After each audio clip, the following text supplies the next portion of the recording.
بسم اللہ الرحمن الرحیم۔ بسم اللہ الرحمن الرحیم۔ السلام علیکم ورحمۃ اللہ وبرکاتہ۔ امید ہے آپ تمام احباب خیر و عافیت سے ہوں گے۔ آج جلالین ثانی کا سبق نمبر 110 ہے اور اس سبق سے ہم سورۃ الواقعہ شروع کر رہے ہیں۔ تو آج کے سبق میں ہم سورۃ الواقعہ کا تعارف، فضیلت، وجہ تسمیہ اور پہلی 3 آیات 1 سے لے کر 3 تک کا ترجمہ اور تفسیر پڑھیں گے۔ سورۃ الواقعہ مکیۃ الا افبہذا الحدیث وسلۃ من الاولین وہی 6 او 7 او 99 آیۃ۔ مصنف فرماتے ہیں سورہ واقعہ مکی صورت ہے سوائے افبہذا الحدیث اور سلۃ من الاولین کے، یعنی یہ 2 آیات جو ہیں یہ مکی نہیں ہیں، باقی تمام آیات اس کی مکی ہیں۔ وہی 6 او 7 او 99 آیتن، اس کی آیات کی تعداد جو ہے وہ 96، 97 یا پھر 99 ہے، یعنی کہ اس کی آیات کی تعداد کے اندر مفسرین کا اختلاف ہے، بعض کے نزدیک 96 ہے، بعض کے نزدیک 97 اور بعض کے نزدیک 99 آیات ہیں۔ بسم اللہ الرحمن الرحیم، شروع کرتا ہوں اللہ کے نام سے جو سب پر مہربان بہت مہربان ہے۔ اذا وقعت الواقعہ، جب وہ ہونے والا واقعہ پیش آ جائے گا، لیس لوقعتها کاذبہ، تو اس کے پیش آنے کو کوئی جھٹلانے والا نہیں ہوگا۔ خافضۃ الرافعہ، وہ ایک تہ و بالا کرنے والی چیز ہوگی۔ عزیز طلبہ، سورۃ الواقعہ شروع ہو رہی ہے تو سورہ واقعہ کا تعارف یہ ہے کہ یہ مکی زندگی کے ابتدائی دور میں نازل ہوئی ہے۔ اس میں جو ہے وہ موعظانہ فصاحت و بلاغت کے ساتھ پہلے تو قیامت کے حالات بیان کیے گئے ہیں، اس کے بعد جو ہے وہ آخرت میں تمام انسانوں کو 3 گروہوں میں تقسیم کر دیا جائے گا، اس بات کا بیان ہے۔ وہ 3 گروہ کون کون سے ہوں گے؟ نمبر 1 مقربین کا ہوگا، نمبر 2 عام مسلمانوں کا ہوگا، اور تیسرا جو گروہ ہوگا وہ کافروں کا ہوگا۔ مقرب بندوں کا جو گروہ ہوگا، یعنی کہ ایمان اور عمل صالح کے لحاظ سے جو اعلیٰ ترین مرتبے کے حامل ہوں گے، ان کا ایک گروہ ہوگا قیامت کے دن، اور دوسرا گروہ عام مسلمانوں کا ہوگا، یعنی کہ جنہیں ان کے نامہ اعمال دائیں ہاتھ میں ملیں گے، یہ عام مسلمان ہوں گے، ان کا جو ہے وہ دوسرا گروہ ہوگا، اور تیسرا گروہ ہوگا کفار کا، جن کے نامہ اعمال ان کو بائیں ہاتھ میں دیے جائیں گے۔ پھر ان تینوں گروہوں کو جن حالات سے جو ہے وہ وہاں پر سابقہ پیش آئے گا، پالا پڑے گا، اس کی ایک جھلک کو اس صورت کے اندر مؤثر انداز میں بیان فرمائی گئی ہے۔ اس کے بعد انسان کو خود اپنے وجود اور نعمتوں کی طرف توجہ دلائی گئی ہے کہ یہ سب کچھ اللہ کی عطا ہے، اور اس کا تقاضا یہ ہے کہ انسان اللہ کا شکر ادا کرے اور اسی کا شکر بجا لائے اور اس کی وحدانیت کا اعتراف کر لے، توحید پر ایمان لے آئے۔ اور پھر آخری رکوع کے اندر قرآن کی حقانیت کو بیان کیا گیا ہے، انسان کو اس کی موت کا وقت بھی ساتھ ساتھ یاد دلایا گیا ہے کہ اس وقت وہ کتنا ہی بڑا آدمی سمجھا جاتا ہو، لیکن خود اپنی موت سے اس کو چھٹکارا نہیں ہے، نہ اپنے کسی محبوب کو وہ موت سے بچا سکتا ہے اور نہ اپنی موت سے اپنے آپ کو بچا سکتا ہے۔ لہٰذا جو اللہ تعالیٰ، جو پروردگار موت اور زندگی کا مالک ہے، وہی مرنے کے بعد بھی انسان کے انجام کا فیصلہ کرنے کا حق رکھتا ہے، اس کو یہ حق حاصل ہے کہ انسان کے انجام کا وہ فیصلہ کرے، اور انسان کا کام صرف یہ ہے کہ وہ اس کے آگے سربسجود ہو، اس کی عظمت کا قائل ہو، اس کی وحدانیت کا اعتراف کرے اور اسی کا حکم مانے۔ سورت کی وجہ تسمیہ اس کے نام کی یہ ہے کہ اس کی پہلی آیت کے اندر ہی واقعہ کا لفظ آیا ہے، قیامت کے وقوع کا بیان ہے، اس لیے اس سورت کا نام سورت الواقعہ ہے۔ اس سورت کی فضیلت یہ ہے کہ اس سورت کا نام دوسرا سورت الغنا ہے، اس کو سورت الغنا بھی کہا جاتا ہے، یعنی کہ ایسی سورت جو غنی کرنے والی ہے۔ اس کا مطلب یہ ہے کہ اس کا پڑھنے والا کبھی فقیر اور محتاج نہیں ہوگا۔ حضرت ابن عمر رضی اللہ تعالیٰ عنہما سے مروی ہے، وہ فرماتے ہیں کہ رسول اللہ صلی اللہ علیہ وسلم نے ارشاد فرمایا، سورہ واقعہ سورت الغنا ہے، تم اس کو پڑھو اور اپنی اولاد کو بھی سکھاؤ۔ اسی طرح حضرت انس رضی اللہ تعالیٰ عنہ سے ایک مرفوع روایت ہے، وہ فرماتے ہیں کہ رسول اللہ صلی اللہ علیہ وسلم نے فرمایا کہ سورۃ الواقعہ اپنی عورتوں کو سکھاؤ، کیونکہ یہ سورۃ الغنا ہے، یعنی اس کے پڑھنے والا کبھی فقیر اور محتاج نہیں ہوگا۔ یہ سورت کی فضیلت ہے، ہر رات میں سورت کو پڑھنے والا کبھی جو ہے وہ محتاج نہیں ہوگا، فقیر نہیں ہوگا۔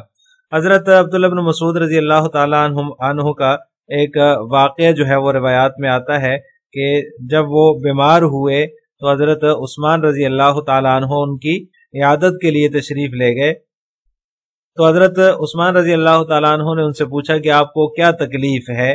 تو انہوں نے فرمایا کہ اپنے گناہوں کی مجھے تکلیف ہے۔ پھر پوچھا کہ کیا خواہش ہے آپ کی؟ تو انہوں نے فرمایا کہ رحمت ربی، مجھے اپنے رب کی رحمت کی خواہش ہے، امید ہے، میں اپنے رب کی رحمت چاہتا ہوں۔ پھر حضرت عثمان رضی اللہ تعالیٰ عنہ نے فرمایا میں آپ کے لیے کسی طبیب کو بلاتا ہوں، تو انہوں نے فرمایا کہ طبیب نہیں تو مجھے بیمار کیا ہے۔ پھر حضرت عثمان رضی اللہ تعالیٰ عنہ نے فرمایا کہ میں بیت المال سے کچھ آپ کو عطیہ دینا چاہتا ہوں، کچھ عطیہ لے لیں۔ تو اس پر حضرت عبداللہ بن مسعود رضی اللہ تعالیٰ عنہ نے فرمایا کہ اس کی مجھے ضرورت نہیں ہے، مجھے اس کی کوئی حاجت نہیں ہے۔ حضرت عثمان رضی اللہ تعالیٰ عنہ نے فرمایا کہ آپ قبول کر لیجئے، لے لیجئے، آپ کے بعد آپ کی بچیوں کے کام آئے گا، آپ کی لڑکیوں کے کام آئے گا۔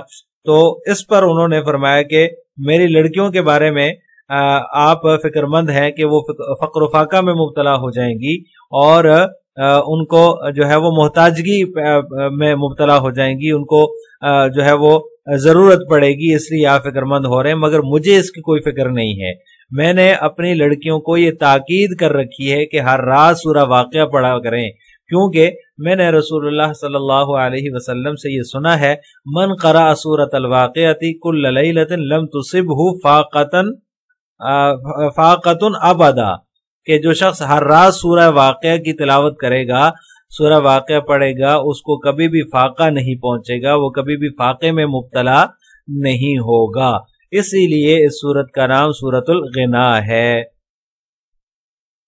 اذا وقعت الواقعہ لیس لوقعتها کاذبہ، اللہ تبارک و تعالیٰ نے ان آیات میں جو سورہ واقعہ کی ابتدائی آیات ہیں ان میں قیامت کے وقوع کا ذکر فرمایا ہے کہ قیامت کا وقوع یقینی چیز ہے، یقینی امر ہے، وہ واقع ہو کر رہے گی۔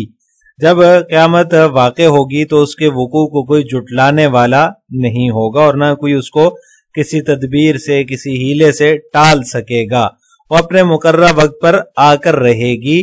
دنیا کے اندر ہر کافر اور منکر جو ہے وہ اس کو جھٹلاتا تھا، قیامت کے دن ان کے سامنے یہ حقیقت کھل جائے گی کہ جو کچھ اللہ کے جو انبیاء تھے، اللہ کے بھیجے ہوئے رسول تھے، انہوں نے جو کچھ بتایا قیامت کے بارے میں وہ بالکل برحق تھا۔ جب ان کے سامنے یہ قیامت واقع ہوگی تو ان کو اس کا یقین ہو جائے گا۔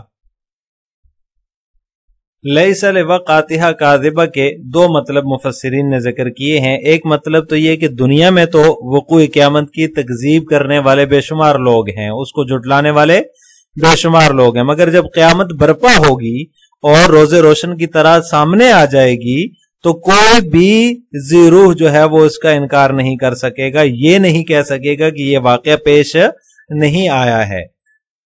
دوسرا مطلب یہ ہے کہ اس کے وقوع کا ٹل جانا ممکن نہیں ہوگا اور اللہ کے سوا کوئی بھی اس کو ٹال نہیں سکتا، مگر وہ بھی ٹالے گا نہیں، اللہ بھی اس کو ٹالے گا نہیں۔ اللہ بتا رہا ہے کہ اس کا وقوع یقینی ہے، وہ واقع ہو کر رہے گی اور اس کو جھٹلانے والا کوئی نہیں ہوگا۔ خافضۃ الرافعہ، وہ ایک تہ و بالا کرنے والی چیز ہوگی۔ خافضۃ الرافعہ کا ایک مطلب تو یہ ہے کہ وہ سب کو الٹ پلٹ کر دے گی اور تہ و بالا کر کے رکھ دے گی، اور دوسرا مطلب اس کا یہ مفسرین نے بیان فرمایا ہے کہ وہ اٹھانے والی اور گرانے والی ہوگی۔ مطلب یہ کہ دنیا میں جو بلند مرتبہ لوگ تھے، حیثیت والے لوگ تھے، عالی مقام سمجھے جانے والے لوگ تھے، وہ قیامت کے دن ذلیل و خوار ہوں گے، اور دنیا میں جو لوگ بے حیثیت سمجھے جاتے تھے، فقیر سمجھے جاتے تھے، وہ اس دن عالی مقام ہوں گے، ان کا بلند مقام ہوگا اور وہ سرخرو ہوں گے۔ یعنی قیامت کے دن جو ہے وہ عزت اور ذلت کا فیصلہ ایک دوسری بنیاد پر ہوگا، جو بڑی عزت والے بنے پھرتے ہیں وہ ذلیل ہو جائیں گے، اور جو ذلیل سمجھے جاتے ہیں وہ عزت پائیں گے۔ اب ان آیات کی تفسیر جلالین ملاحظہ ہو۔ اذا وقعت الواقعہ قامت القیامت، مصنف فرماتے ہیں کہ قیامت قائم ہوگی اور واقع ہوگی، اس کا یہ مطلب ہے قیامت کا واقعہ پیش آئے گا۔ واقعہ اصل میں یہ قیامت کے جہاں اور متعدد نام ہیں ان میں سے ایک نام جو ہے وہ واقعہ ہے۔ یہ واقعہ اس کو اس لیے کہا جاتا ہے قیامت کو، اس لیے کہ وہ یقینی طور پر واقع ہوگی، اس لیے اس کو واقعہ کہا جاتا ہے۔ اذا وقعت الواقعہ، اس کے اندر جو ہے وہ اذا کیا بن رہا ہے، اس کی مختلف صورتیں ہیں۔ اذا ظرف محض کے لیے بھی ہو سکتا ہے،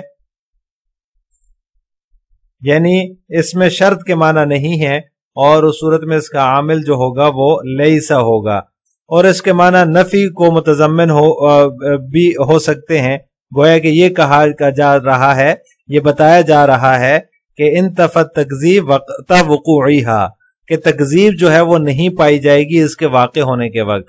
یا پھر یہ اذا شرطیہ بھی ہو سکتا ہے، اس صورت میں اس کا جواب محذوف ہوگا۔ اذا وقعت الواقعہ کانا کیتا، اور کیتا ہی پھر اس کے اندر جو ہے وہ عامل ہوگا، یعنی اس کا عامل شرطیہ ہونے کی صورت میں کیتا ہوگا۔ لیسا لوقعتہا کاذبا، کوئی بھی اس کو جھٹلانے والا نہیں ہوگا۔ نفس تکذب بان تنفیہا کما نفتہا فی الدنیا، مصنف فرماتے ہیں اس کا مطلب یہ ہے کہ کوئی نفس ایسا نہیں ہوگا جو اس کی تکذیب کرے، یعنی کہ اس کی تکذیب کرنے والا کوئی نفس نہیں ہوگا کہ اس کا انکار کر دے، جیسا کہ دنیا میں اس کا انکار کیا تھا۔ کما نفتہا فی الدنیا، جیسا کہ دنیا میں اس کا انکار کیا تھا۔ لیسا لوقعتہا کے اندر جو لام ہے، یہ لام بمانے فی کے ہے، مضاف یہاں پر محذوف ہے، اس کی تقدیری عبارت یہ ہو جائے گی لیسا نفس کاذبۃ توجد فی وقت وقوعہا، اور کاذبۃ کا موصوف جو ہوگا پھر یہ نفس اس کا موصوف ہوگا جو کہ کاذبۃ سے پہلے یہاں پر محذوف ہے۔ خافضۃ الرافعہ، وہ الٹ پلٹ کر دینے والی چیز ہوگی، اس کے پیش آنے سے جو ہوگا، جو واقع پیش آئے گا تو ہر چیز الٹ پلٹ ہو جائے گی، وہ طے و بالا کر دینے والی چیز ہوگی۔ ہی مظہرۃ لخفض اقوام بدخولہم النار ولرفع آخرین بدخولہم الجنۃ، وہ قوموں کی پستی کو ظاہر کرنے والی ہوگی۔ ہی مظہرۃ لخفض اقوام، وہ قوموں کی پستی کو ظاہر کرنے والی ہوگی، بدخولہم النار، ان کے جہنم میں داخل ہونے کی وجہ سے، وَلِرَفْعِ آخَرِينَ بِدُخُولِهِمُ الْجَنَّةَ، اور دوسری قوموں کو بلند کرنے والی ہوگی ان کے جنت میں داخل ہونے کی وجہ سے۔ یہ خافضۃ الرافعہ جو ہے یہ ہیا کی خبر ہے، یعنی کہ ہیا یہاں پر محذوف ہے۔ مصنف نے بھی ہیا مظہراتن کے اندر ہیا نکال کر اس طرف اشارہ کر دیا کہ جو ہے وہ مبتدا یہاں پر محذوف ہے۔ مظہراتن اس لفظ سے مصنف نے اشارہ کر دیا کہ خفض و رفع جو ہوگا وہ علم ازلی کے اعتبار سے مقدر ہو چکا ہے، قیامت صرف اس کو ظاہر کرنے والی ہوگی، یعنی کہ اللہ تعالیٰ کا جو علم ازلی ہے اس کے اعتبار سے کس کو بلندی ملے گی، کس کا مقام بلند ہوگا، اور کس کو جو ہے وہ پستی ملے گی، کس کا مقام جو ہے وہ پستی میں ہوگا اور وہ جہنم میں جائے گا، اس کا فیصلہ اللہ تعالیٰ جو ہے وہ اللہ تعالیٰ کے علم ازلی کے مطابق ہوگا، اس کے اعتبار سے ہوگا، لیکن قیامت اس کا اظہار کرنے والی ہے، اس کو ظاہر کرنے والی ہے۔